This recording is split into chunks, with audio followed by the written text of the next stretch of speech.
नमस्कार। आपका स्वागत है आपके अपने चैनल दिव्य दृष्टि में। हिंदू धर्म में शायद ही कोई ऐसा त्योहार हो जिससे जुड़ी कोई पौराणिक कथा या कहानी न हो। मकर संक्रांति पर्व भी कई कहानियों से जुड़ा हुआ है। इस साल मकर संक्रांति 14 जनवरी को मनाई जाएगी। मकर संक्रांति का पुण्यकाल मुहूर्त 14 जनवरी की सुबह 9:08 बजे से शाम 5:46 बजे तक रहेगा, जबकि महापुण्यकाल सुबह 9:08 बजे से 8 बजे तक रहेगा। इस दिन सुबह उठकर सबसे पहले घर की सफाई करें। इसके बाद पास की किसी पवित्र नदी में स्नान करें। यदि नदी उपलब्ध नहीं है तो घर में गंगाजल मिलाकर स्नान करें।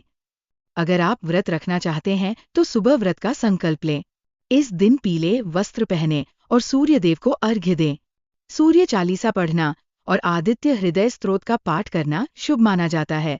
अंत में सूर्य भगवान की आरती करें और गरीबों को दान दें।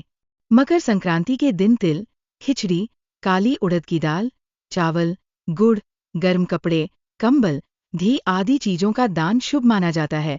स्नान के पानी में काला तिल डालना भी लाभकारी होता है।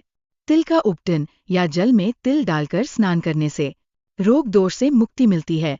मकर संक्रांति का त्योहार सूर्य देव को समर्पित है, इसलिए पीले रंग का विशेष महत्व है। आप पीले रंग की साड़ी, सूट या कुर्ती पहन सकती है।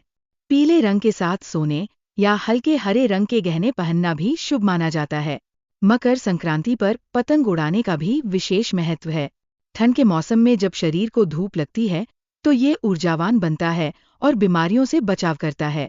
इस दिन सूर्य उत्तरायण होते हैं और उनकी किरणें सीधी धरती पर आती है, जिससे शरीर को विटामिन डी मिलता है।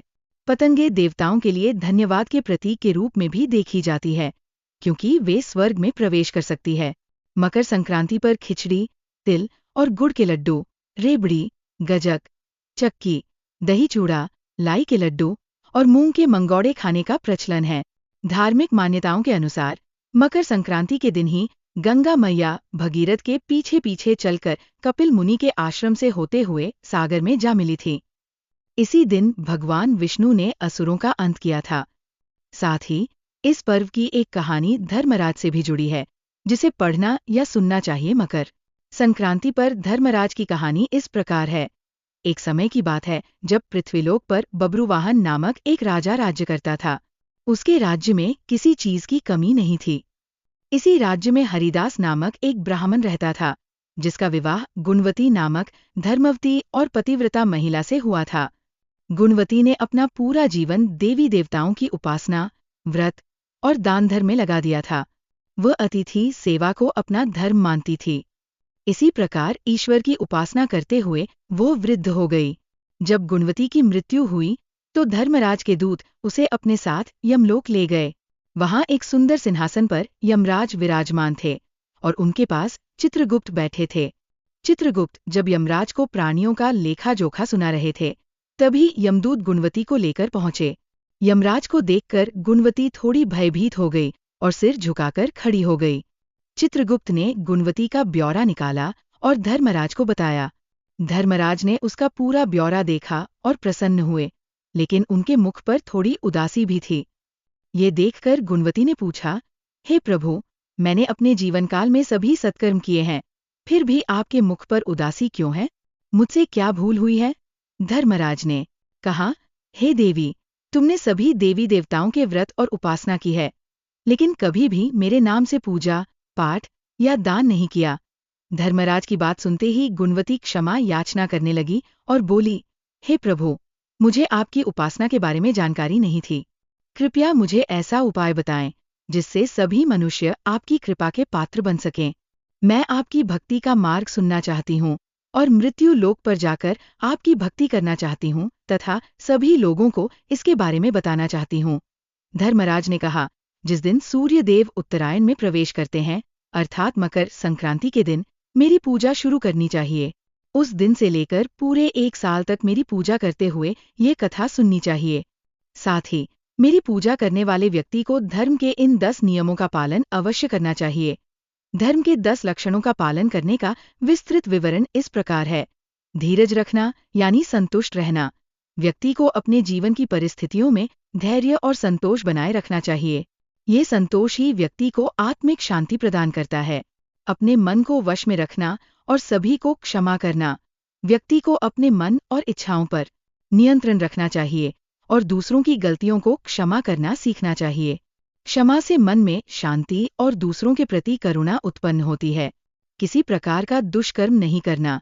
किसी भी प्रकार के अनैतिक या अनुचित कार्यों से बचना चाहिए।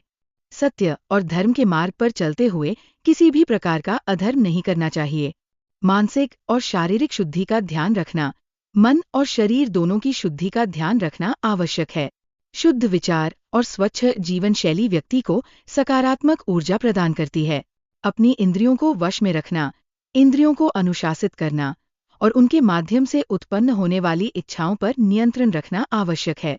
इससे व्यक्ति अपने जीवन में संतुलन बनाए रख सकता है। बुरे विचारों को अपने मन में न लाना। नकारात्मक और बुरे विचारों से बचना चाहिए। सकारात्मक सोच और शुभ विचारों को अपनाने से मनोबल और आत्मविश्वास बढ़ता है। पूजा, पाठ और दान पुण्य करना। नियमित रूप से ईश्वर की पूजा, धार्मिक पाठ और दान पुण्य करने से व्यक्ति के जीवन में सकारात्मक बदलाव आते हैं और आध्यात्मिक उन्नति होती है। व्रत करना और व्रत की कहानी सुनना। व्रत रखना और उससे जुड़ी कथाओं को सुनना व्यक्ति को धर्म के मार्ग पर स्थिर रखता है और आत्मिक बल प्रदान करता है। सच बोलना और सभी से अच्छा व सच्चा व्यवहार करना। सत्य बोलना और दूसरों के प्रति सच्चा और अच्छा व्यवहार करना नैतिकता की आधारशिला है। इससे समाज में व्यक्ति का सम्मान बढ़ता है। क्रोध न करना। क्रोध पर नियंत्रण रखना चाहिए क्योंकि ये व्यक्ति के जीवन में अशांति और नकारात्मकता लाता है। शांत और संयमित स्वभाव व्यक्ति को आत्मिक शांति प्रदान करता है। धर्मराज ने गुणवती को ये भी बताया कि इन लक्षणों का पालन करते हुए 1 साल तक उनकी कथा नियम से सुने, दान पुण्य और परोपकार के कार्य करें और अगली मकर संक्रांति पर इस व्रत का उद्यापन करें। इसके बाद उनकी एक मूर्ति बनाकर विधि विधान से प्राण प्रतिष्ठा करवाएं, हवन पूजन करें और चित्रगुप्त की भी पूजा करें। काले तिल के लड्डू का भोग लगाएं, ब्राह्मण भोज करवाएं और बांस की टोकरी में 5 सेर अनाज का दान करें। जरूरतमंदों को गद्दा, तकिया, कंबल, छप्पन, लोटा व वस्त्र आदि का दान करें। यदि संभव हो तो गौ दान भी करें। धर्मराज से व्रत की पूरी कथा सुनने के बाद गुणवती ने प्रार्थना की कि उसे फिर से मृत्यु लोक में जाने दिया जाए ताकि वह इस व्रत का पालन कर सके और इसका प्रचार भी कर सके। धर्मराज ने उसकी प्रार्थना स्वीकार कर उसे धरती पर वापस भेज दिया। धरती पर लौटने के बाद गुणवती ने अपने पति को धर्मराज द्वारा बताए गए व्रत के बारे में बताया। मकर संक्रांति के आते ही उन्होंने इस व्रत को शुरू किया। इस व्रत के प्रभाव से उन पर धर्मराज की कृपा हुई और अंततः उन्हें मोक्ष की प्राप्ति हुई। पौराणिक कथाओं के अनुसार सूर्यदेव और शनिदेव के बीच अच्छे संबंध नहीं थे। इसका मुख्य कारण सूर्यदेव का शनिदेव की माता छाया के प्रति अनुचित व्यवहार था। शनिदेव का रंग काला था, जिससे सूर्यदेव ने उनके जन्म के समय यह कह दिया था कि ऐसा पुत्र मेरा नहीं हो सकता। इसके बाद सूर्यदेव ने छाया और उनके पुत्र शनि को अलग कर दिया था और जिस घर में वे रहते थे उसका नाम कुंभ था। सूर्यदेव के इस व्यवहार से क्रोधित होकर छाया ने उन्हें श्राप दिया था। उन्होंने सूर्यदेव को कुष्ठ रोग का श्राप दिया, जिससे सूर्यदेव अत्यंत क्रोधित हो गए और उन्होंने छाया और शनिदेव के घर को जलाकर राख कर दिया। इसके बाद सूर्यदेव के दूसरे पुत्र यम ने उन्हें उस श्राप से मुक्त किया। यम ने सूर्यदेव के सामने ये शर्त रखी कि वे छाया के साथ अपने व्यवहार में सुधार करें।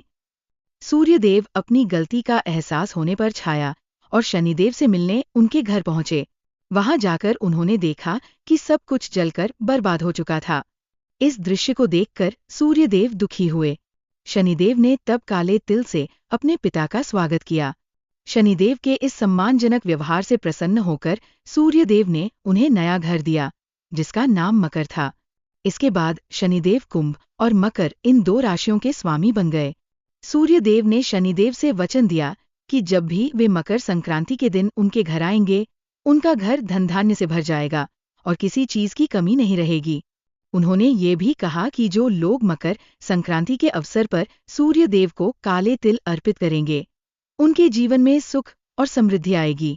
इसी कारण मकर संक्रांति के दिन सूर्यदेव की पूजा में काले तिल का विशेष महत्व है। ऐसा माना जाता है कि काले तिल के प्रयोग से व्यक्ति के घर में धन और समृद्धि की कोई कमी नहीं रहती है। अगर आपको ये जानकारी पसंद आई हो तो वीडियो को लाइक करें और चैनल को सब्सक्राइब करना न भूलें। हमें कमेंट बॉक्स में हर हर महादेव लिखकर जरूर बताएं। धन्यवाद।